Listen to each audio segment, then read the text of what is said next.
তার কারণ হলো আদিবাসীদের ঢোকানো।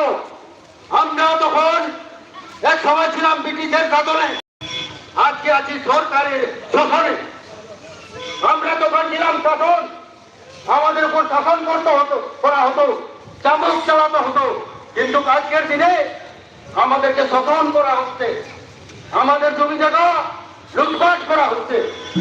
দুঃখের বিষয়, অন্যান্য মানুষ মৃত্যু হওয়ার পরে তাদের জন্য পাকা দোকান করা হয়েছে, তাদের কবরস্থানকে পাকা দিয়ে ঘেরা হয়েছে, তারপরে তাদের জন্য লাইন ব্যবস্থা আছে। আদিবাসীরা যেখানে কবর দিয়েছেন তাদের এসডিও সাহেব রাতারাতি পাট্টা দিয়ে জিসিবি দিয়ে ঘুরিয়ে নিয়ে দিয়েছে। আদিবাসী ভারতবর্ষে স্বাধীন বলবো কি করে? এই স্বাধীন দেশে আদিবাসী এখনো স্বাধীন নয়।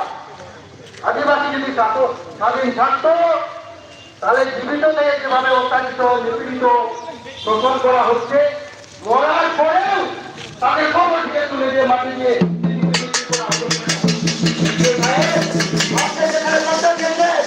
আপনার লোক সেখানে ইনকোয়ারি করা হয়নি। সেই জায়গাটা পঁচিশ তার দখলে আছে, সেখানে আদিবাসীদেরকে মরা মৃত্যু ফুটানো হয়েছে। আপনি কি করে পাট্টা দিলেন? আর ওই পাট্টা থেকে পাট্টা দেওয়া জায়গাটা রাতারাতি কি করে জিসিবি দিয়ে খালি করা হলো? তাহলে সাধারণ মানুষ আমরা সবাই চিন্তা করব আদিবাসীরা কিভাবে বেঁচে আছে।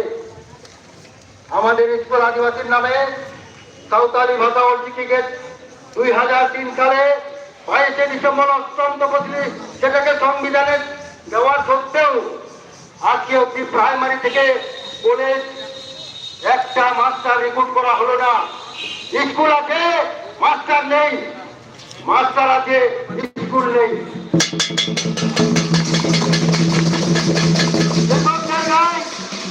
আইসিডিএস স্কুল আছে, সেই জায়গায় সেই আদিবাসী ছাত্রছাত্রীরা পড়ছেন, সেই জায়গায় একটা আদিবাসী অঙ্গনওয়াড়ি একজনকে রিক্রুট করা হলো না কেন? তাহলে আপনারা কি চাইছেন? আদিবাসীকে উন্নয়নকে চেয়েছেন, আদিবাসী উন্নয়ন চাননি আপনারা, আদিবাসীদের আপনারা উচ্ছেদ দিয়েছেন। তাই আমরা আজকে এখানে দাবি করতে এসেছি, আপনারা আমাদের এই ডেপুটেশনে মোটর সাইকেলে আমাদের তুলে দিতে চাচ্ছেন। এই মিছিলের মধ্যে মোটর সাইকেল ঢুকছে, আমাদের জন্য একটা নিরাপত্তার কোনো ব্যবস্থা নেই। কারণ আমরা ডেপুটেশন আসতে আসছি মানুষ নয়, আমরা গরু ছাগল, আমরা গরু ছাগল, আমাদেরকে মানুষের অধিকার দেওয়া হয়নি। আমরা এখানে ডেপুটেশনের জন্য মানুষ হাতে বসে আছি, আমাদের উপরে মোটর সাইকেল যাবে, আমাদের উপর গাড়ি যাবে, আমাদের ভাবে অত্যাচার করা হচ্ছে। আপনাদের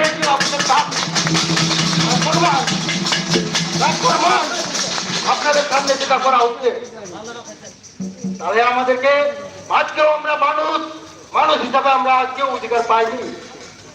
এই মানুষ কি আমরা জানবো? এই দাবির জন্য আমরা আজকে সাহেবের কাছে এসেছি। আমরা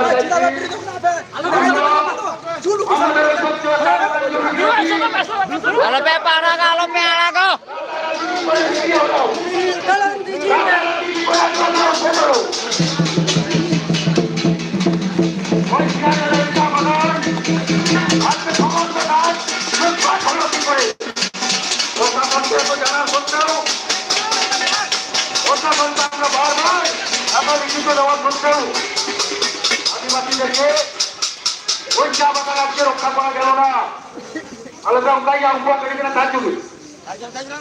আদিবাসীরা আমরা নিপীড়িত, অত্যাচারিত এবং শোষণিত এবং শাসনিত, আমরা এর থেকে মুক্তি চাই।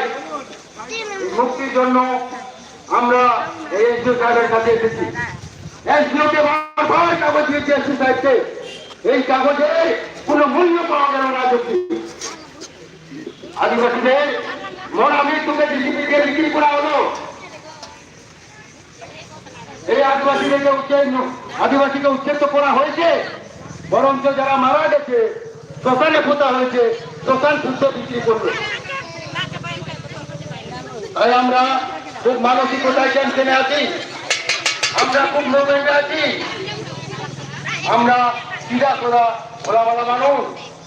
আমরা যখন রেখে যাই আপনারা বলবেন আমরা মাওবাদী, আপনারা বলবেন আমরা জঙ্গি, আমরা সন্ত্রাস। আমরা সন্ত্রাস জঙ্গি নয়, আমরা একজন সাধারণ ভালো করতে একজন নাগরিক। আমরা চাই বেঁচে থাকতে। তাই আমরা যে সমস্ত চা বাগান টুকরো টুকরো করে বিক্রি করা হলো কেন? এই চা বাগানকে আদিবাসী যাদের ছিল আদিবাসীদেরকে ফেরত দেওয়া হোক। এই আদিবাসীরা সেই সমস্ত জমি তারা নিজেরাই চাষাবাদ করুক। আদিবাসী কাছ থেকে জমিদার হাতে দেওয়া হলো, আজকে জমিদার হাত থেকে চলে গিয়ে পরবর্তী দেওয়া হলো। এইভাবে আদিবাসীদেরকে অত্যাচার করা হয়েছে। আজকে চাকুলিয়াতে বলুন, বাজারগাঁওয়ে সেই সমস্ত মানুষ মারা গেছে, তাদেরকে কবর দেওয়া হয়েছে। সেই কবর দেওয়া মানুষকে রাতারাতি জিসিপি লাগিয়ে তাই সেই সমস্ত মাটি সহ তারা আদিবাসী শবদেহ বিক্রি করা হলো। আমরা ভারতে অভিযোগ করা সত্ত্বেও আজ অব্দি কোনো বিচার পেলাম না। চাকুলিয়া সৃষ্টি গ্রামে একই কাণ্ড, রাতারাতি আদিবাসী মারঘাটি শ্মশান ঘাটিতে আঘাত পাট্টা হলো। রাতারাতি সেই সমস্ত লোককে জিসিপি দিয়ে তুলিয়ে নিয়ে গেল এবং সেখানে বড়গান লাগানো হলো। আমরা এসব সাহেব থেকে শুরু করে প্রধান থেকে শুরু করে প্রধানমন্ত্রীকে জানালাম, আজ অব্দি কোনো সারা পেলাম না।